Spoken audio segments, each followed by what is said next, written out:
पार्थ पवार शरद पवारांच्या भेटीसाठी बारामतीतील गोविंदबाग निवासस्थानी दाखल। सुनेत्रा पवारांच्या शपथविधीबद्दल माहिती नसल्याचं शरद पवारांनी सकाळीच केलं होतं वक्तव्य।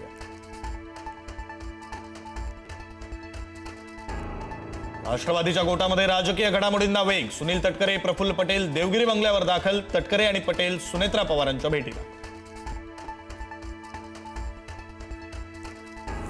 सुनेत्रा पवार आज घेणार उपमुख्यमंत्री पदाची शपथ। संध्याकाळी 5 वाजता सुनेत्रा पवारांचा शपथविधी। शपथविधीसाठी सुनेत्रा पवार आणि जय पवार मुंबईत दाखल। सुनेत्रा पवारांच्या शपथविधीबद्दल शरद पवारांना कल्पनाच नाही। माझ्याशी काहीच चर्चा झाली नाही, शरद पवारांनी व्यक्त केली खंत। सुनेत्रांच्या निवडीची मागणी त्यांच्या पक्षातून, शरद पवारांचं वक्तव्य। उपमुख्यमंत्री पदाच्या शपथविधीसाठी थोडं थांबायला हवं होतं, मंत्री संजय शिरसाटांचं मत। तर राजकीय घडामोडी पाहता माणसापेक्षा खुर्ची महत्वाची वाटतेय, सनसनाटी टीका। सुनेत्रा पवारांबाबतचा निर्णय हा त्यांच्या पक्षाचा। शहा, फडणवीस देखील हे निर्णय घेतील। शेवटी भाजप मढ्याच्या टाळूवरचं लोणी खाणारा पक्ष, संजय राऊतांची टीका।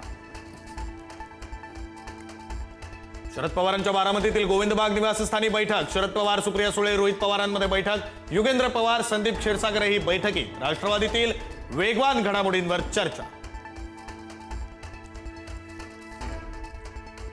17 जानेवारीला अजित पवार आणि शरद पवार यांच्यामध्ये झालेल्या बैठकीचा व्हिडिओ समोर। बैठकीत विलिनीकरणावर चर्चा झाल्याची माहिती। दोन्ही राष्ट्रवादी एकत्र याव्या ही अजितदादांची इच्छा होती, पण त्यांच्या जाण्यानं विलिनीकरणात खंड। विलिनीकरणाच्या चर्चेवर पहिल्यांदाच शरद पवारांनी व्यक्त केली भावना। राष्ट्रवादीच्या राष्ट्रीय अध्यक्ष देखील सुनेत्रा पवारच होणार। विधिमंडळ पक्षनेतेपदी देखील सुनेत्रा पवारांचीच निवड। दोन्ही राष्ट्रवादीच्या विलिनीकरणाचा मुद्दा आता लांबणीवर। राष्ट्रवादी एकत्रीकरणाची अजितदादांची इच्छा होती। 4 ते 5 वेळा माझ्या घरी येऊन जेवून चर्चा करून गेलेले जयंत पाटलांचा खुलासा। 12 फेब्रुवारी ही तारीख ठरल्याचंही केलं स्पष्ट।